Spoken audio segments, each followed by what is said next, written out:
விஜயும் காவேரியும் ஒரே நடியாக பிரிக்கணும் அப்படின்னு சொல்லிட்டு பிளான் பண்ண பாட்டியும் வந்து தாத்தா அதுக்கப்புறம் அவங்க கும்பல் எல்லாருமே சேர்ந்து என்ன பண்ணுறாங்க ஒரு பிளான் பண்ணுறாங்க. அதன்படி வந்து போயிட்டு குழந்தைய முதல்ல வாங்கிட்டு வந்துடணும். அதே மாதிரி விஜய் கிட்ட எந்த உண்மையும் சொல்லக்கூடாது, காவேரி இது உலகத்தில் இல்லைன்னு சொல்லணும் அப்படின்னு சொல்லிட்டு முடிவெடுக்கிறாங்க.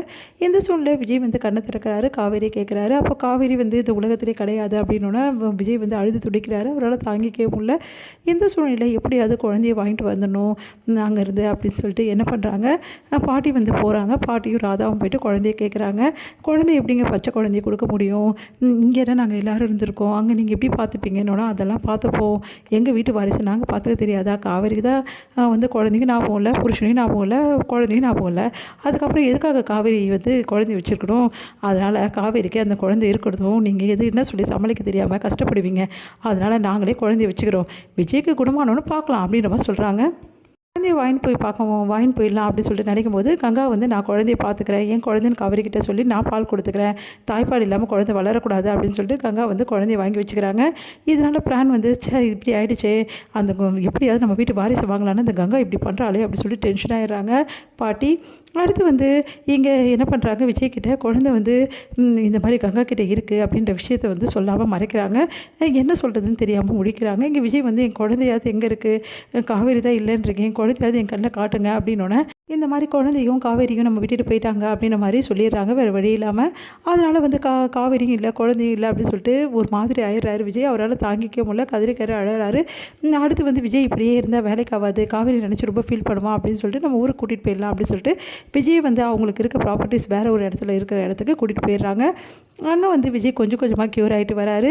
இந்த சூழ்நிலை விஜய்க்கு வந்து நல்லபடி வந்து குணமாயிடுச்சுன்னா வேண்டுதல் வச்சுருக்கேன் சாமிக்கு, அதனால் கோயிலில் போய் வேண்டுதல் பண்ணணும் அப்படின்னு சொல்லிட்டு என்ன பண்ணுறாங்க, விஜய் கூட்டிகிட்டு கோயிலுக்கு போகிறாங்க. பாட்டி தாத்தா எல்லாருமே இங்கே வந்து கோயிலில் வந்து வேண்டுதல் வந்து பண்ணிகிட்ருக்காங்க. இந்த சூழ்நிலையில் இங்கே என்ன பண்ணுறாங்க, காவேரி வந்து ரொம்ப டென்ஷனாக இருக்காங்க. வீட்டில் எல்லாருக்கிட்டையுமே காவேரி வந்து நல்லா பேசுகிறாங்க பழகுறாங்க.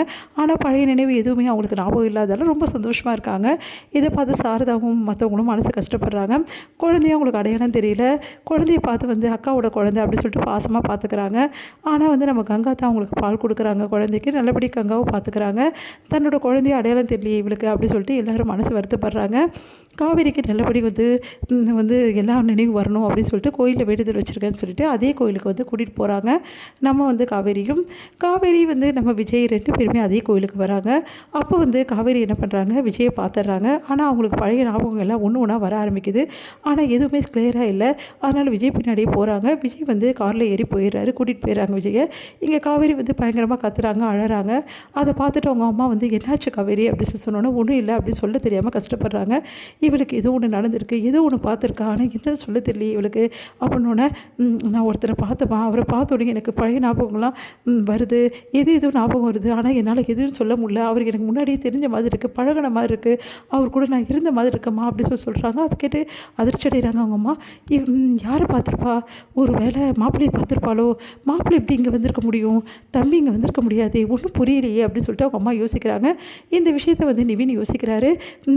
என்னத்தை சொல்கிறீங்க அப்படின்னு. ஆமாம் மாப்பிள்ளை, இந்த கோயிலில் யாரையும் பார்த்துட்டு பயங்கரமாக கதறி அழுதா, அன்னைக்கு தான் நான் பார்த்தேன், இது வரைக்கும் அவள் சிரிச்சிக்கிட்டே இருந்தா, ஆனால் இன்றைக்கி தான் அவள் அப்படி அழுதா, நான் ரொம்ப பயந்து போயிட்டேன் அப்படின்னோடனே சொல்லு காவேரி யாரை பார்த்தோன்னே காவேரிக்கால் எதுவுமே சொல்ல முடியல, எந்த ஞாபகமும் இல்லாமல் கஷ்டப்படுறாங்க.